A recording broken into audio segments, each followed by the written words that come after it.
Welcome back, everybody. We're going to take some time to get to know our special guest, Kate Flannery. Oh my God, I'm so excited that you're here. You're so sweet. I'm no Beyonce, and I won't reveal as much as Beyonce, but I'll do my best. We have photos of you in all the Beyonce poses. You did promise us a reveal earlier. You promised. Yes, okay. All right, let's make it happen. All right. You have a new show all night on Hulu. We have a trailer that we're going to play a little bit of. Take a look. Is all of this really necessary? I mean, this year, no one is sneaking in alcohol. Hi, Melinda. Hi. New yearbooks? Yes, ma'am. Practically overflowing with memories. Have your phones out. You'll get them back in the morning. Once you are in for the night. Happy grad night. You look like you could use a good stiff yearbook. how much? $100. This grad party is gonna be everything. For every person out there, tonight's their last chance to do something. Their last night to run this place, their last night to find love, their last night to get revenge. Medic! Cement their friendships, to connect. Also, there's Jello wrestling. I mean, that looks awesome. So it's grad night. It's grad night, and the whole season is one night. And I couldn't gain an ounce of weight. I couldn't grow my hair. It was so exhausting. It was really fun. I played the principal of a high school where everybody's locked in, and so every episode is like another increment in the evening. So as the principal, this is different from Meredith. I'm like the human buzzkill. I'm like the opposite of Meredith. Okay. I'm trying to lock it down, so they don't get together and they don't, get wasted. So yeah, but it's really fun. It was a really fun show. I love the concept. Is there anything when you were doing this role as the principal? Did you like pull on experiences from your high school experience, or how did you go? I mean, I went to Catholic school. I mean, the thing is, I feel like I broke the rules, but I was pretty smart. I just never did it. I broke the rules, but like not out in the open. I was, You were covert. I was covert. Yeah. So your principal Saperstein? Yes. That's like the best name for a principal. I know. It's actually the name of one of the doctors in Rosemary's Baby. It's like I was like Saperstein. Like, whoa, we're really getting dark. Did you have any what was the name of your principal? Like, do you guys know what principal your Sister Mary of Lourdes. Oh, wow. She was like, she was hardcore, man. I felt like if you got eye contact with her, you like lost 10 years of your life. Like, She'd melt your face off? She did. She could melt your face off. That is funny. John Fogelman was my that your principal? John, Fogelman. and he. You were on a first name basis. John, well, because he would always sing opera at every assembly. Like the national anthem was always an operatic national anthem. Like John Fogelman, yeah. It was weird. Big dude. We had Mr. Haka who had his vertebrae fused. Oh, so he would like walk after you like this, and the rumor that we made up was that he got hit by a plane. No, I can't remember my high school principal's name. There must have been some issue going on with the school board because we had a bunch of interim principals. I don't think we had an official principal the whole time I was there. Good for you. I can't remember any of their names. That's terrible. Did you get high a lot in high school? Oh no, just checking. Just checking. You can't remember high school. Okay. High school was glorious. Good. So I've seen The Office 1,000 times through. Only 1,000 times. You're hilarious. My wife's more intense than I am because she goes on trips all the time, and when she's watched, she just like puts it on as she goes to sleep. I'm constantly amazed by how much people binge watch The Office. I mean, it's so much bigger than I ever expected. Yeah, there's rumors about like potentially like a reboot. There's still rumors as far as I know. Maybe they're trying to lock down the top 5.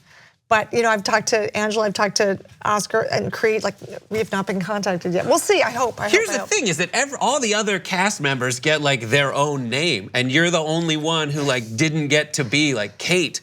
Well, no. Well, Daryl, Craig Robinson didn't get to be. Oh, that's true. There's a few of us. Right. There's a few of us. True. I kind of like that because then if someone yells my name down the street, if they yell Meredith, I know I didn't go to grade school with them and I should know them.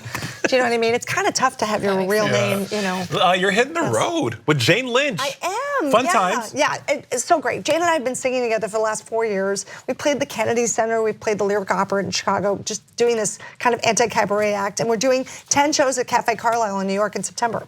That's amazing. Let's check out some video of that. Let's get into it. Let's show delicious. Let's look. Frankincense to honor have I.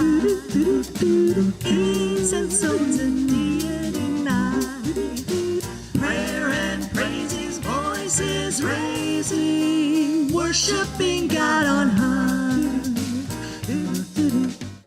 Yeah. Did you just I throw just a did. little I just God did. on I know. I did, Those eyes, I did Kate. a little Mary Jane move. Usually we play really big houses, so I wasn't used to having the camera so close when I sing. Sorry. But yeah, Jane and I did a Christmas album. It's called A Swingin' Little Christmas. It's Jane Lynch featuring Kate Flannery. And we've been doing a really big Christmas tour. We're actually going to do a huge tour this year. We're going to be on a tour bus. And I hope we all don't kill each other. It's like a 5-piece band. Tim Davis, who was the vocal arranger on Glee, sings with us. And me and Jane Lynch. It's ridiculous. Have you ever gone on a tour bus before? I have, but I was in my 20s, and I had no idea what to expect, and we didn't have cell phones then. So what happened in Slippery Rock, Pennsylvania, stayed in Slippery Rock, Pennsylvania. So I'm hoping this goes okay. I'm hoping this goes okay. But we're going to be all over the place. We're starting in Kansas. We're going to be in Chicago, D.C., Kutztown, Pennsylvania, Atlanta, all over Florida, Nashville. I know, it's nuts. But we're doing 10 shows at Cafe Carlisle from September 11th to September 22nd. That's awesome. Yeah, it'll be fun. Yeah. It's kind of a weird like feather in my cap I never thought I'd wear. That makes sense. But our album's done really well. We're actually number 10 on the Billboard Top 100. We were for a couple weeks, and it's Christmas, so you know it's no shame to get kicked off the Billboard Top 100. It was perennial. You know, next year you'll come back on. I hope maybe, fingers crossed, yes. But it's so weird. It's like, and I have to tell you, when I was on The Office, I remember the producers told me Meredith doesn't sing. So even if she sings, Meredith doesn't sing. That's gotta suck. So no, it was fine. I mean, you know, I got to sing like, you know, on the Lice episode with Pam when Meredith got to sing "Girls Just Want to Have Fun" when we get to the karaoke bar, or when we got to sing to Michael Scott on his last. His last day, the last Dundies. I was like emotional about it. I was like, don't give it your full vibrato, Kate. Right. Take it down a notch. How would Meredith sing? So obviously, people were like really excited that you were going to be here.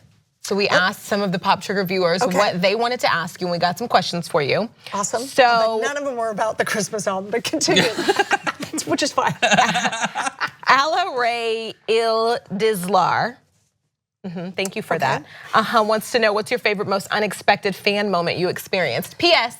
They freaking love you. That's awesome. Nice. Heart eye emoji. As long as you added that. Yeah. I have to tell you, one time I was at a hotel in Philadelphia, and I was going to meet a friend at the bar, and I got dragged into someone's wedding pictures. Literally, the bride and groom were like, ooh!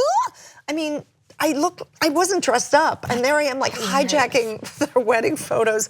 I wonder in 20 years they're gonna be like, who was that? No, they're gonna absolutely know. I hope so. I don't know. It's crazy, but I think that was the weirdest. I think it was probably the worst. We got one more. J9_4tier asked, how did you keep the Meredith scowl during those hilarious scenes?